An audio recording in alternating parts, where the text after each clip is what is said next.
Alors là, ça devient compliqué de raconter les choses parce que bon, ça y est, on a fait le tour, quoi. On a fait le tour. Au début, on se demandait comment ça allait être, le confinement, puis il y a eu différentes émotions, différentes étapes, différents niveaux d'angoisse.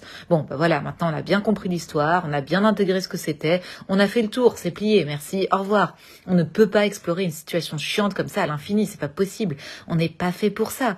C'est comme tous ces mariages où t'es passé à côté de gens que tu connais pas pendant tout un dîner interminable. Bon, bah à l'entrée, t'es là. Et François, vous le connaissez d'où alors? Ah, vous avez fait vos études ensemble, génial, d'accord, je savais pas. Puis bon, au bout du 3e dessert après le fromage, t'es bourré, t'as le ventre plein, t'es fatigué, t'en as rien à foutre de savoir d'où ils se connaissent, où ils habitent et qu'ils font du tennis de table ensemble le week-end dans une asso. Tu veux juste que ça s'arrête. T'es pas là, ah bon, du tennis de table, génial.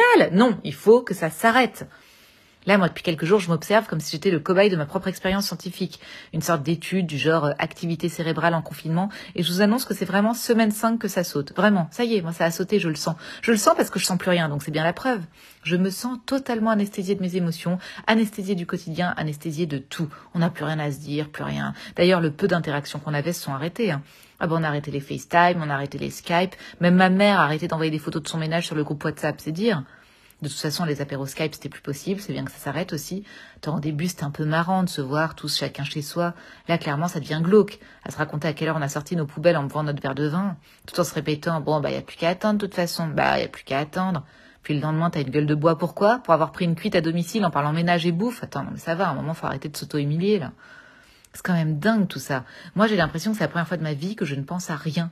Toute la journée, je suis comme un poisson rouge dans son bocal. Je regarde par la fenêtre sans me poser de questions. À la différence près qu'il me reste encore quelques aptitudes humaines, donc bon, je regarde par la fenêtre, mais je m'offre aussi des petites activités ludiques, un peu de stimulation intellectuelle. Par exemple, hier, j'ai décidé de compter le nombre de cheminées que je voyais par la fenêtre de ma chambre. Eh ben, il y en a 137. 137, c'est dingue! Mais moi, quand j'ai eu l'idée de faire ça, je me disais quoi? Il y en a peut-être 30 à tout casser? Eh ben, pas du tout, 137. C'est presque 5 fois plus que ce que je m'imaginais à la base. C'est précisément 4,56 fois plus. C'est dingue! J'avoue, j'ai calculé. Du coup, après, je suis allée voir mon mec, hyper excité. Je lui dis, devine combien il y a de cheminées par la fenêtre. Hein, bah, devine, par la fenêtre de notre chambre. Bah, des cheminées. Qu'est-ce que tu ne comprends pas dans cette phrase? Eh ben, les cheminées par la fenêtre de la chambre, devine combien il y en a, putain. Là, il me dit, je sais pas, 211. Ah, ça m'a saoulée, ça m'a tué ma journée. Je ne supporte pas ça quand les gens cassent tes effets. C'est d'une lourdeur. Tu sais, comme quand t'es là, ah, t'aimes bien ce pull, t'aimes bien, c'est vrai? Bah, tu sais, figure-toi que je l'ai acheté pour rien du tout. Bah, je l'ai acheté en solde. Devine combien il était soldé. Le pull, devine combien il était soldé. Et là, t'as toujours une conne qui te dit, je sais pas, 10 euros. T'es là, bah non, quand même pas 10 euros, non. Je l'ai payé 60 euros, mais c'est pas grave, laisse tomber. Bref, pour en revenir à mon histoire de cheminée, j'ai fait la gueule à mon mec. Non, mais parce que donc, il me dit, je sais pas, 211. Donc, je lui réponds, bah non, pas du tout, 137. Et là, il me dit, d'accord, et alors? Tu sais, sur ce ton-là, et alors? Comme si tout devait avoir un sens, comme si je devais me justifier de mon annonce, comme si tout à coup j'allais lui dire, et alors, du coup, on va pouvoir être déconfiné demain. Eh ben non, sauf qu'et alors, rien, c'est tout. Du coup, je lui dis, et alors, rien, laisse tomber. C'est juste que j'avais besoin de les compter parce que j'ai un projet dont je voulais te parler, mais c'est pas grave. Là, il me dit, un projet. Là, je lui réponds, oui, un projet, j'ai le droit d'avoir des projets, je ne suis pas là que pour cuisiner et faire le ménage, j'ai des projets, moi aussi. Là, il insiste, il me dit, un projet qui a à voir avec le nombre de cheminées. Alors moi, je lui dis, bah oui, tout à fait, avec le nombre de cheminées. Mais si tu doutes de mes capacités, n'hésite pas non plus à me le faire comprendre, il n'y a aucun problème. Alors moi, je mens de plus en plus facilement, c'est effrayant. Faut dire que je commence à m'habituer à toute la journée à être mytho, là, toute la journée, il est là, tu penses à quoi, tu penses à quoi, tu penses à quoi? Bah, je me suis habituée à inventer des trucs. Je vais pas répondre toute la journée à bouffer, à bouffer, à bouffer. Bref, après, pour me remettre de notre engueulade, je suis allée prendre une douche pendant 1h20 pour me détendre. Alors je sais, c'est pas écolo, mais à un moment, il faut aussi se trouver des moments de paix, des moments à soi. Puis de toute façon, comme on se douche moins souvent qu'avant, bah on compense. Puis comme ça, on peut au moins se permettre ça. Ah non, mais là, je trouve ça de plus en plus dur pour le couple. Hein. C'est dur de pimenter son quotidien.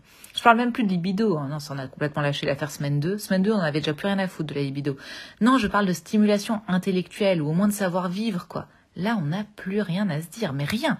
De toute façon, c'est simple. On se dit plus que 2 trucs par jour, quoi de neuf, et c'est bon. Alors quoi de neuf, c'est parce qu'on passe notre vie le nez dans nos portables en lisant les news, donc il y en a toujours un à côté qui est là à s'agiter comme un chien sur le cul d'un autre chien. Alors quoi de neuf, alors il y a du nouveau, alors ils disent quoi dans l'article, et quoi de nouveau dans l'actu, en espérant que l'autre lui réponde, c'est bon, tout est réglé, c'est terminé. Sauf qu'évidemment, ça n'arrive pas. Et c'est bon, c'est quand on passe à table. Comme j'ai demandé qu'on arrête d'être le nez rivé sur nos écrans au moins le temps qu'on dîne, mais que malgré tout on n'a rien à se dire, bah je répète juste, c'est bon, t'aimes bien? Bah si t'aimes bien, bah dis-le.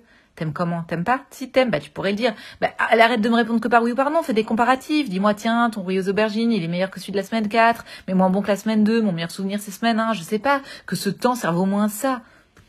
Non mais après, le vrai problème, c'est qu'on a besoin que ça bouge, quoi. On est en quête de nouveautés, on a besoin qu'il se passe un truc, là. Du coup, bah vous imaginez bien qu'on attend chaque intervention politique comme le Messie. L'autre, là, Édouard Philippe, qui devait parler, c'était vraiment notre échéance de la semaine 5, c'était le point fort. Le petit plateau devant télé devant Top Chef, rien à foutre, les séries Netflix, rien à foutre. On voulait Édouard Philippe. Putain, on se pose, et l'autre, au bout de 5 minutes, il nous annonce quoi?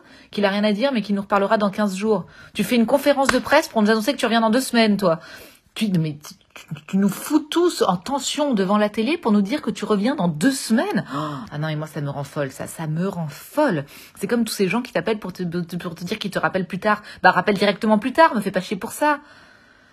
Ah, bref, tout ça pour vous dire que de mon côté, j'avais rien de particulier à vous dire, mais du coup, je vous donne rendez-vous la semaine prochaine. Vive la République et vive la France.